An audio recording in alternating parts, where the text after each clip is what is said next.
Gathering only my essentials, I bolted out of the house, my feet pounding against the pavement as I navigated the bustling streets towards the train station.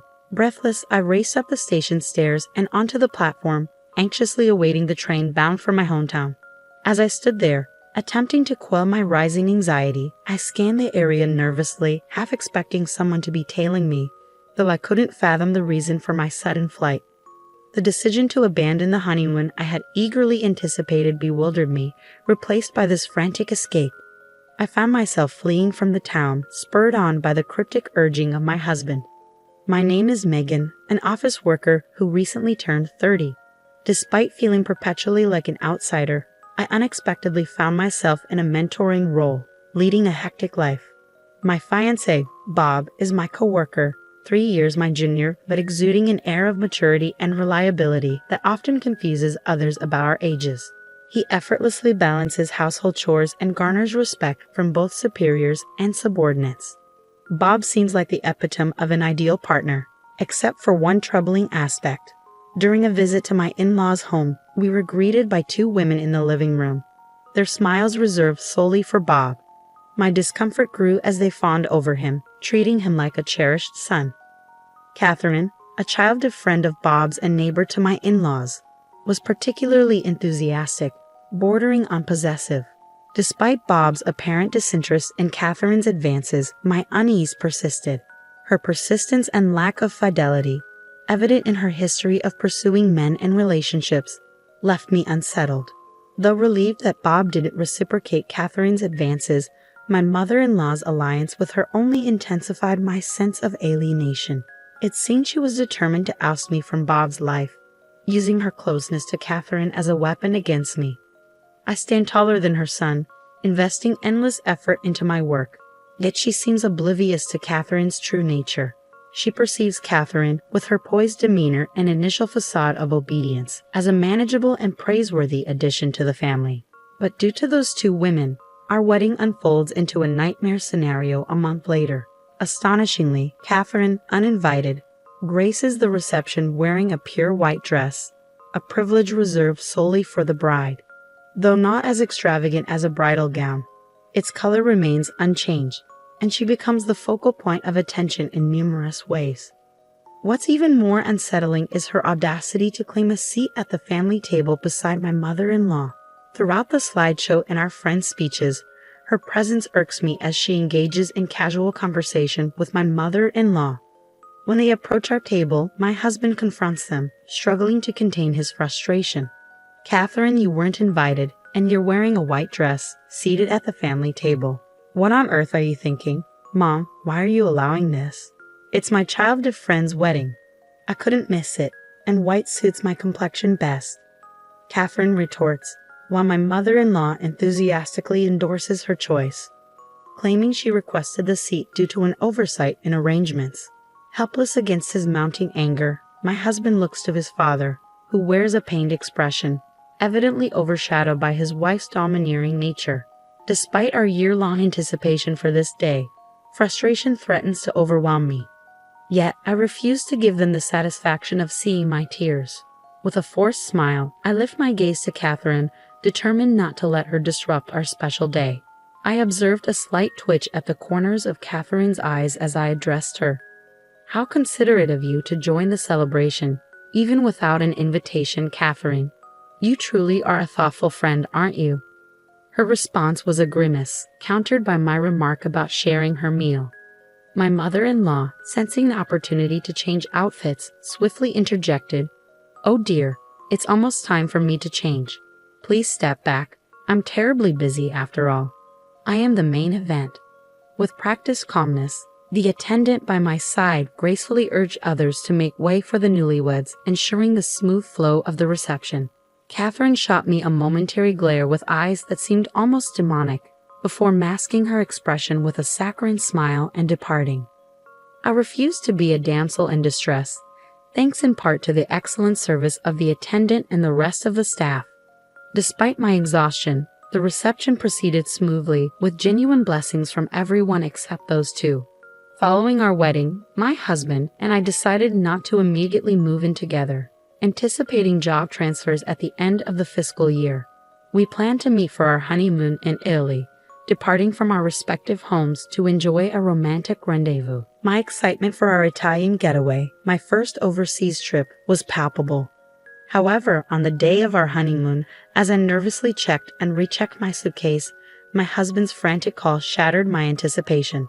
His urgent plea to cancel the honeymoon and return to my parents' home left me stunned and bewildered, with no explanation forthcoming. I stared at the phone, the abrupt disconnection leaving me bewildered. What could be happening? The frantic tone in my husband's voice had shattered my good mood, plunging me into a whirlpool of worry. Could he be involved in some sort of crime? The mere thought sent shivers down my spine. Forcing my trembling legs to move, I made the decision to heed my husband's instructions and return to my parents' home. Naturally, my arrival threw my parents into a panic. Their daughter, supposed to be off on her honeymoon, now stood before them with a pallid face. Witnessing my mother-in-law's disgraceful behavior at our wedding only heightened their concern. Despite my desire to explain the situation, I found myself at a loss. I didn't even know why I was there. Then, a call from an unknown number pierced through the tense atmosphere. Instinctively sensing something amiss, I answered, bracing myself for the worst. It was the police. With a much gentler tone than I anticipated, the officer explained the reason for their call. We received a report about 2 women causing a disturbance at your apartment door. We've taken them into custody. The older woman claims to be your mother. My heart skipped a beat. Me? Involved in a crime? As I listened, I realized I had left the call on speakerphone, and my mother's bewildered shout echoed through the room. Even the police officer on the other end seemed surprised by the unexpected turn of events. I stood there, momentarily dumbfounded, before the realization hit me like a ton of bricks. The older woman the police mentioned, it had to be my mother-in-law, and undoubtedly, Catherine was with her. But why were they here on the day of our honeymoon? I had a sinking feeling they were the cause of my husband's panic. Our flight had departed hours ago, yet here we were, robbed of our dream honeymoon in Italy. No Venice, no pizza, no pasta, no tiramisu. All the delights I had been eagerly anticipating. It felt like a cruel joke, one I was not inclined to forgive. Those people are complete strangers, I stated firmly to the police officer, with my mother seated beside me. Suddenly, my mother-in-law's voice pierced through the phone, shrill with indignation. The officer quickly ended the call, thanking me for my cooperation. It was clear they had concocted this absurd scheme to cause me harm. Hours passed, and my husband finally arrived at my parents' house late into the night. As I suspected, it was indeed my mother-in-law and Catherine who had been detained by the police. They had discovered our plans to meet at the airport and hatched a plan to sabotage our honeymoon. Catherine intended to fabricate a story to my husband, claiming I had run off with another man, while my mother-in-law plotted to replace me on our trip. Their short-sightedness was astounding. Did they really believe they could seamlessly take my place at the last minute without consequences? But their sinister plan didn't end there. They had arranged for me to be taken to my mother-in-law's unemployed brother, a man I had never met. My husband's swift action, spurred by a call from his father, thwarted their nefarious plot. He'd arrived just in time to prevent further chaos. After sorting things out with the police, my husband apologized profusely for their actions and our ruined honeymoon. Exhausted from the day's events, he looked worn out, a stark reminder of the lengths he went to protect us from their madness. I couldn't bring myself to blame my husband, but my fury toward my mother-in-law and Catherine knew no bounds. Their actions were unforgivable, and I vowed never to forgive them, no matter what. From that day forward, I shifted from a defensive stance to an offensive one. Firstly, I sought compensation for the damages they had caused to my apartment door, which they had ruthlessly kicked and even battered with a fire extinguisher. The door, a recent high-end replacement, incurred significant repair costs. Additionally, I demanded reimbursement for various fees to the management company and the cancellation fees for our ruined honeymoon. The total sum amounted to nearly $20,000. Naturally, they resisted, attempting to shift the blame onto my husband. "It's Bob who won't admit he loves me." "All I wanted was your happiness, Bob," my mother-in-law retorted. But I remained resolute, threatening legal action if they refused to comply. "If we go to court, we'll also expose your attempt to kidnap my wife. The cost claimed will only increase," I warned sternly. The mere mention of the word court sent tremors through my mother-in-law, while Catherine broke into tears. "You forgive me, right?" I'm your precious girl, aren't I? She pleaded desperately. But my husband's response was clear and cold. I'll never forgive you, he stated firmly, causing Catherine to let out a small shriek. But I love you so much. You love me too, don't you, Bob? She implored. There's no way I could love a woman who casually dates 5 guys at once or goes out with a married man, my husband retorted, stunning both my mother-in-law and Catherine into silence. I stood by my husband's side, reinforcing his stance. You claim to love Bob, but your declarations only surfaced after he and I became engaged. Isn't that right? I confronted Catherine, seeing through her facade. It seems your interest in a man peaks only when he's already committed to someone else. My mother-in-law shot Catherine a piercing glare, evidently striking a nerve. Panic flickered in Catherine's eyes before she pointed an accusatory finger. You're the main culprit. You tried to manipulate me because you didn't approve of your daughter-in-law, she accused, her voice tinged with desperation. The tension escalated as they exchanged heated words, their once amicable facade crumbling before us. It was a stark reminder of the fragility of their supposed friendship. Ultimately, intervention was necessary. Catherine's parents and my father-in-law stepped in, and it was decided to divide the claim amount evenly between both parties. Catherine's parents, oblivious to their daughter's disgraceful behavior, expressed sincere apologies. We enlisted legal aid, filing a restraining order against Catherine and my mother-in-law.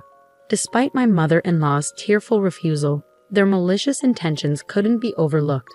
Though their plan was thwarted, neither received absolution for their actions. Neither my husband nor I harbored any intention of granting forgiveness. 3 years later, as we enjoyed a tranquil life with our newborn child, an unexpected visitor arrived at our doorstep. Dressed immaculately in an expensive suit, the visitor introduced himself as Catherine's fiancé. He mentioned casually visiting Catherine's parents' house, sparking a conversation with one of her former classmates. Wasn't she supposed to steal Bob? The classmate had remarked. For the first time in a while, a shadow passed over my husband's face at the mention of Catherine's name. It seemed a classmate had attended our wedding and witnessed Catherine's disgraceful behavior. Initially, I brushed it off as a joke, but concern for Catherine's well-being gnawed at me. I'm sorry, but I had to investigate, my husband interjected. You and Catherine were childhood friends, but you're not dating now, are you? Of course not. We've never even dated. My husband replied firmly, visibly relieving Catherine's fiancé. However, he added with a hint of apprehension, but she might be dating someone else. The conversation took a sharp turn when my husband recounted Catherine's history of flings, including her infamous appearance at our wedding in a white dress. Catherine's fiancé staggered away, his composure shattered. Subsequent investigations revealed Catherine's extensive history of infidelity, much to the chagrin of her fiancé's prominent family. Her facade of chastity crumbled, leading to the termination of her engagement and legal action against her for damages. Poetic justice, indeed. My mother-in-law, fretting over missing out on meeting her first grandchild, watched from afar as my father-in-law cheerfully delivered baby supplies. It seemed Catherine's downfall had brought unexpected blessings into our lives. But I sent them back without even a glance. Catherine found herself abandoned by her fiancé and drowning in debt, while my mother-in-law yearned to see her beloved son and grandchild. Now, as neighbors, they engage in heated disputes at every encounter, much to the discomfort of those unfortunate enough to witness. Hey Megan, how about we visit the Miami Seaquarium on the 2nd day and head to Key West on the 3rd? I've heard about the overseas highway, my husband suggested, trying to lift our spirits. That sounds beautiful. I'm also craving seafood at a Cuban restaurant, I replied, envisioning the adventure ahead. And I can't wait to swim with the fishies. As our son approaches his 3rd birthday, we're planning a honeymoon we never had. Our destination, Florida. Our main goal, to show our son dolphins, of course, and to indulge in all the culinary delights the Sunshine State has to offer, especially Cuban cuisine. Italy may still be a dream on the horizon, but with my husband by my side, I know we can make it happen. After all, every day feels content and happy with him.